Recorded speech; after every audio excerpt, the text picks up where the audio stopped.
Bakundwa mu Mwami Yesu Kristo, nongeye kubasuhuza nanone kandi bifurije umugisha n'amahoro bituruka ku Mwami Imana yacu. Uyu mwanya rero twinjiye muri cya kiganiro ubusobanuro bw'inzozi, aho twagiye tubona inzozi zitandukanye kandi twabonye ko inzozi kenshi ari ubutumwa Imana ikoresha kugira ngo ivugane natwe, duhugure kandi dusobanurire ibyenda kuba, ndetse tubona yuko rimwe na rimwe hari igihe inzozi ziza zitavuye ku Mana.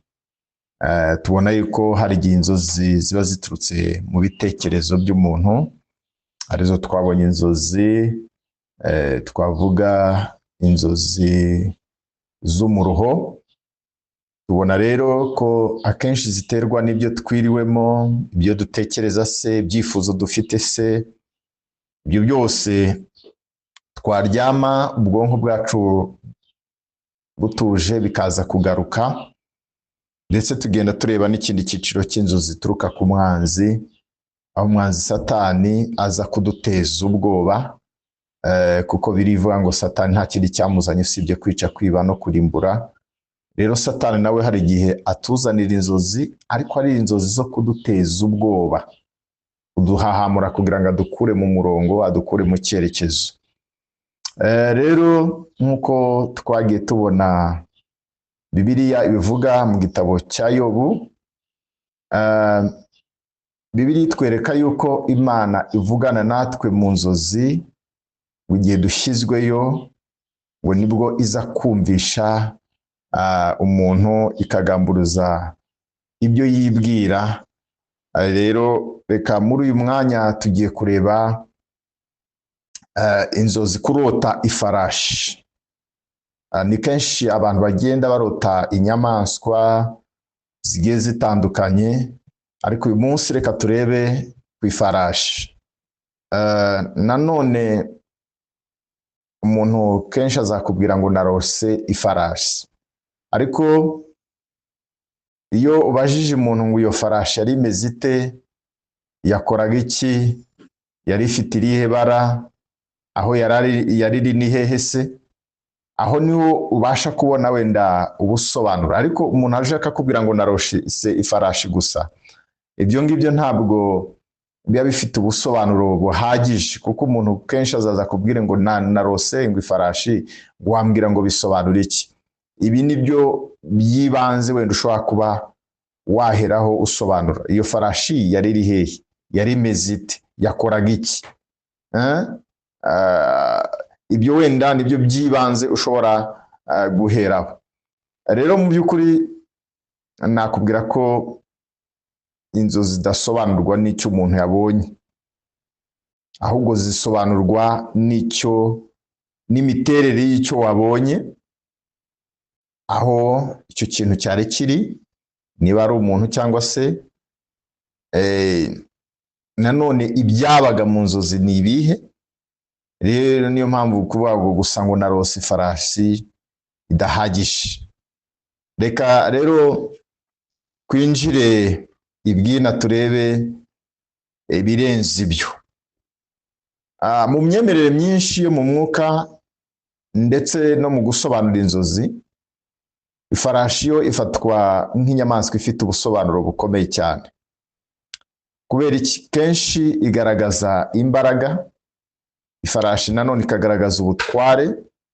Ifarashi nanone ikagaragaza urugendo rw'ubuzima. Nanone ifarashi igaragaza intsinzi cyangwa se intambara zo mu mwuka. Ariko nanone hano reka turebe igihe ishobora gusobanura nanone ubwibone. Hari igihe ishobora kuza isobanura ubwibone, nanone ikaba yazisobanura kwihuta cyane mu byemezo, cyangwa se ikaba yaza isobanura imbaraga zitagenzuwe neza. Reka aha duhere ku byiciro bitandukanye by'inzozi z'ifarasi n'ubusobanuro bwazo. Reka icya mbere turebe hano, kurota ifarashi nziza kandi ifite imbaraga. Ahangaha iyo umuntu arota ifarashi nziza kandi ubona ifite imbaraga kandi nanone ubona igenda neza, akenshi biba ari ikimenyetso cy'imbaraga n'umugisha uri mu buzima bwawe. Bishobora gusobanura ko ari amahirwe mashya ari hafi kuza, cyangwa se ko umuntu afite ubushobozi bwo kugera ku ntego ze. Mu buryo bwo mu mwuka rero, ifarashi nziza ishobora gusobanura ko uri mu nzira nziza y'ubuzima kandi ko ufite imbaraga zo gutsinda ibikugora. Izi ni inzozi zishobora kukwibutsa ko ufite ubushobozi burenze uko wibwira. Cya kabiri hano nanone, kurota uri kugendera ku ifarashi. Iyo mu nzozi wibonaga uri kugendera ku ifarashi, aha bishobora gusobanura ko uri gufata ubuyobozi mu buzima bwawe. Ibi bishobora kuba ari ikimenyetso cy'uko uri mu gihe cyo gufata ibyemezo bikomeye. Mu buryo bwo mu mwuka, kugendera ku ifarashi bishobora gusobanura ko ufite ubutware cyangwa inshingano nshya ziri mu nzira zigiye kukugeraho. Ariko nanone bishobora kukwibutsa ko ugomba kugenzura neza icyerekezo cy'ubuzima bwawe, kuko ifarasi igenda aho umuntu ayiyoboye. Ubu urumva ni wowe ugomba kumenya uko uyobora neza ubuzima bwawe. Icya gatatu, aha ni ukurota ifarasi yiruka. Ifarashi yiruka mu nzozi ishobora gusobanura umuvuduko w'impinduka mu buzima. Hari igihe bishobora kuba ikimenyetso cy'uko hari ibintu bigenda byihuta cyane mu buzima bwawe. Mu mwuka nanone bishobora kuvuga ko hari amahirwe ari kuza vuba yihuse, ariko ugomba kuba witeguye kuyakira. Nanone hari n'igihe nanone bishobora gusobanura ko ukabona yuko ari umuburo, ko hari ibintu uri gukora wihuta cyane utabanje gutekereza neza. Iyo ubona iyo farashi yihuta, nabyo ugomba kubitekerezaho, ukabanza ukabigenzura, ukabanza ukanasenga, cyangwa se ukigenzura mu buzima bwawe ukareba niba nta bintu urimo gukora mu muvuduko wihuse ariko utabanje kubigenzura no kubitekerezaho neza. Icya kane hano ni ukurota ifarashi irakaye cyangwa se igusagarira. Ahangaha iyo umuntu arota ifarashi imurakariye cyangwa imusagarira, bishobora gusobanura ko mu buzima bwe hari ibibazo cyangwa imbaraga ziri kumurwanya. Aha rero mu buryo bwo mu mwuka bishobora kugaragaza intambara yo mu mwuka cyangwa se intambara yo mu mutima. Aha rero bishobora kuba ikimenyetso cy'uko hari ibintu mu buzima bwawe ukeneye kwitondera no kubigenzura neza. Icya gatanu hano nanone tureba ni ukurota ifarashi yaguye cyangwa yapfuye. Iyo ifarashi igaragara mu nzozi yaguye cyangwa yapfuye, akenshi aba ari ikimenyetso cy'uko uri gutakaza imbaraga cyangwa icyizere mu kintu runaka. Aha rero bishobora gusobanura ko hari intego cyangwa umugambi wari ufite ukeneye kongera gutekerezaho, ariko nanone bikaba bishobora kuba ubutumwa bukwibutsa ko ugomba kongera kwiyubaka no gushaka imbaraga nshya. Icya gatandatu hano, ibara ry'ifarashi mu nzozi. Kubona ibara ry'ifarashi mu nzozi naryo ni ikintu ukwiye kwitondera. Ibara ry'ifarashi naryo rifite ubusobanuro bwihariye. Reka tuvuge wenda ifarashi y'umweru. Ifarashi y'umweru akenshi ishushanya amahoro, ubutungane ndetse n'ubutumwa bwiza bwo mu mwuka. Noneho ifarashi y'umukara ishobora gusobanura ubwiru, imbaraga zikomeye cyangwa se ibintu bitarasobanuka neza mu buzima.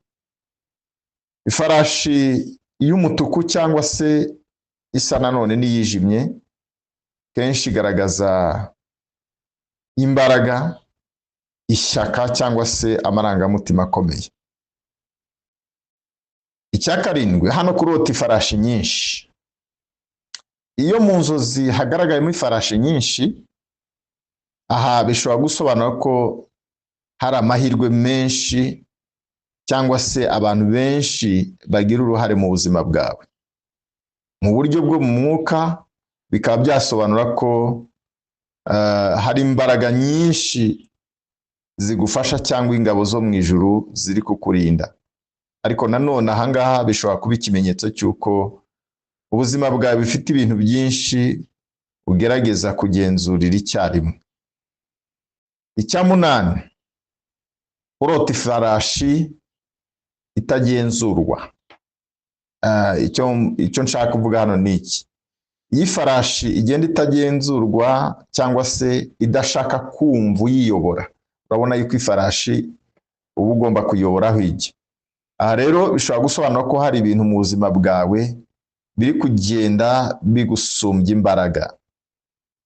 Ibi bishobora kuba wenda nk'amarangamutima